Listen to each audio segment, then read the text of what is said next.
Harry Kane wants to join Manchester United, but Daniel Levy is not going to let this happen, according to the mainstream media today. We're going to delve into this. Is it a big mistake? A big mistake from Tottenham to refuse to let him go? I want your view on that. We're touching on the Arsenal, Man United, Bayern Munich, Declan Rice situation. A little bit of confusion surrounding what is going on there. Also, William Saliba reports today that he could leave Arsenal. Is there any real truth in this or not? We're going to take a look. Plus, Costa to Manchester United is being touted as a deal that could happen. Hit the like and the share button. Subscribe to the Football Terrace. Let's go. Declan Rice. He's a massive target of Arsenal. Yes, in the last 24 hours, it has been revealed that Thomas Tuchel has made contact with Declan Rice's camp. This was expected.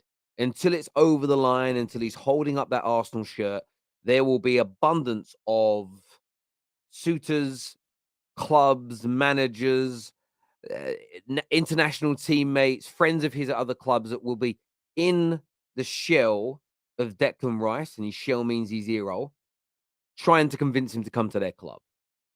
But Arsenal were still the front runners. That is according today to reports coming out of TalkSport. That is consistent with the majority of the articles from many of the very tried and tested and respected journalists. Arsenal have this deal in their hands.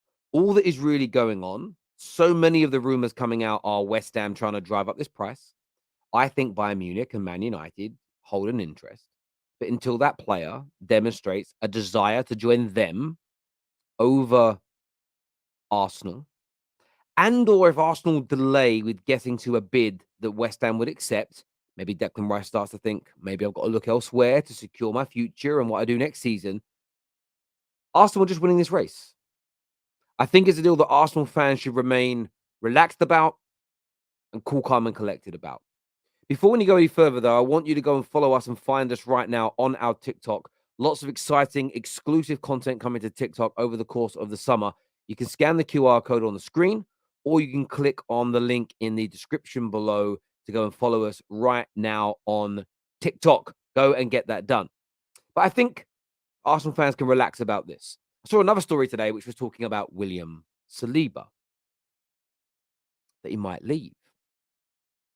And what I read, and I want to read this out so that I'm not misquoting it here. This states that Arsenal are ready to offer William Saliba £120,000 a week, but have been shocked by the demands made by the players' representation and are currently nowhere near reaching an agreement. The club are now working overtime to reach a compromise. That has then been met with the headlines. Could he leave? Will he be leaving? Maybe he'll go. Does he really want to be there? Does he back the club? Again, it's an exaggeration here. It's an exaggeration of the situation. Saliba believes he's worth a lot more than the club has offered him. They've probably overstated that. We have no idea yet exactly how much he's demanded. Let's just make up a figure for the sake of argument. £250,000 a week.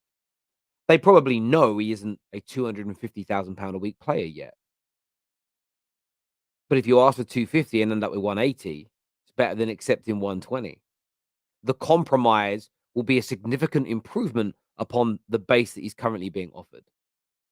And of course, with the season that Saliba has had, his stock is quite high. He got an element of credit in the bank. The fans are desperate for him to stay.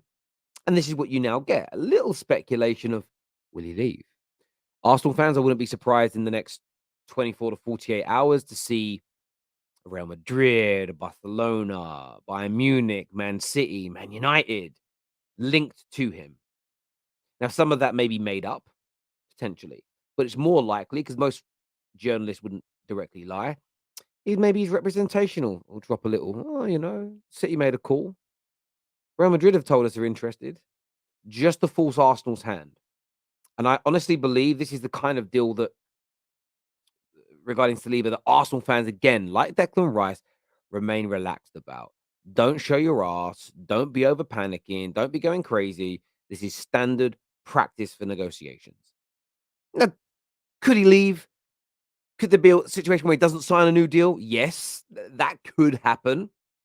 But I just don't think the situation is at the stage right now. They're not at an impasse. They haven't stopped negotiations. They're working on a compromise to make him happy. So I think this is a little bit of a non-story as things stand right now. But I do want your thoughts and I want your feelings below. Now, staying in North London and connecting to Manchester United, Harry Kane. Big reports today that if he leaves Tottenham, he only wants to join Man United. Doesn't want Chelsea. Doesn't want to go abroad. He wants Man United. And I think that coincides quite well with Bayern Munich now looking at Dusan Vlahovic instead of focusing on Harry Kane, which they have done for a while now. He wants Man United. Man United want him. The number one desire of Eric Ten Hag is a striker that scores goals. To a point where there's been some reports today that United may call their interest in a centre back. Even though they want to improve that area, they must secure other positions first. And I actually agree with them on that. You've got two brilliant centre backs at the club and a couple of decent backups. I want to improve that area. But again, you can't cheat the process. You can't spend money elsewhere and then not have enough readies left to complete a signing of a man like Kane, who could be the difference between a top four race and a title race, quarterfinal of the Champions League, or winning the thing. That's how good a striker I believe that man is. But it's reported that Daniel Levy, and again, I want to make sure I'm quoting this right from the article that I read today, and I want to read this correctly. And it states, and I quote, bear with me as I wait for it to again load up on my screen. Man United are planning on sending an early offer in the transfer window in for Harry Kane to test Tottenham's resolve, but Daniel Levy will give any interest very little thought and does not want to and will not at any point this summer sell Harry Kane to a rival in the Premier League. What's your thoughts on that? 1 year left on his deal. In 12 months' time, we'll leave for free. Man United are likely to offer anywhere between 80 and 100 million. But there's talk that it's got to be 120s, 130s that get this deal over the line. Even if Man United only offer 80, 85 million pound, nothing next year. Is one season more with Harry Kane worth 80, 90, 100 million to Tottenham? Maybe. But I think it's short-sighted. I think it's very short-sighted. In a year's time when he leaves for free, as great as Harry Kane is, are they going to get back into the top four? Probably not. Can't win the Champions League. They won't win the Premier League. So Harry Kane staying, how is it going to generate more money for the club than you'd get through his sale? So they're going to be down there. Equally, you've got to replace Harry Kane's goals. That's what they will miss. They could go from being in a top four race, top six race to being mid-table without Harry Kane. So you've got to replace him with a top-class to world-class attacker or a couple of players that can fill that void. You've got a much better chance getting 80, 90, 100 million for Kane, putting that to a current transfer budget and spending it, rather than waiting a year. By the way, in that time, many of the other top strikers that are being looked at now may all be at new clubs. You lose him for nothing, and you have no additional funds to replace the greatest striker in your club's history. For me, this is very short-sighted from Daniel Levy. It's the proverbial cutting off your nose to spite your face. We're not going to help a rival get better. You're delaying the inevitable by a year, and it would damage your club in the longer term more than it's going to damage Man United or Chelsea or anybody else in the Premier League that wants him. Because our clubs will go and buy somebody else this summer to fill a gap and then get him for free next year. And he'll deliver for 2, 3, 4 years. You're going to lose out on money anyway because the team isn't good enough with or without Kane. Then you're going to lose out on a transfer fee for him. You're going to fail to replace him, and it's back to mediocrity. But that's just my take. That's just how I feel about this. I want to know what you believe. Is Daniel Levy right to refuse to let him join a rival? And staying on Man United, there's a report today that Manchester United are willing to pay £65 million. That's the release clause for Diego Costa. This is my number one choice of goalkeeper to replace David De Gea. I believe it's a more important signing than a centre-back, more important signing than a right-back.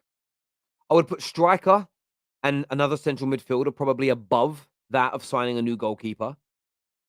in terms of priority, but it is a big priority. It is a player we need this summer to be able to play out from the back, increase that pass completion rate. Just at times under pressure, when you've got to dink a ball 30, 40 yards to the left, to the right to find a player in space. Being able to do that 15, 20, 30% more regularly in games is colossal. I don't think Man United fans are deeping the difference in our attacking play that will be created from having a highly competent goalkeeper with his feet. It's imperative in 2023 to have a goalkeeper that not only is a brilliant shot stopper, commands his area, excellent at grabbing balls from crosses in the air, but is highly competent with his feet. So important, especially with Ten Hag wanting to evolve the style of play further and make Man United better this year. There are other reports as well, and I want to quote the headline here from the Mirror. The Mirror states that Eric Ten Hag edges closer to Man United's first summer signing after rivals to £111 million transfer. Brentford have signed a new goalkeeper for £11 million, and David Raya is going to leave. There is the thought that David Raya may be an option for Manchester United as well this summer. I doubt Costa and Raya will both come in. They both see themselves as number one goalkeepers. But who would you prefer? David Raya, who will probably cost half the price of Costa, or should it be maybe the best available goalkeeper in the world right now that isn't at a that's attainable? Of course, there's Alisson, but you're never going to get Liverpool to sell him to you.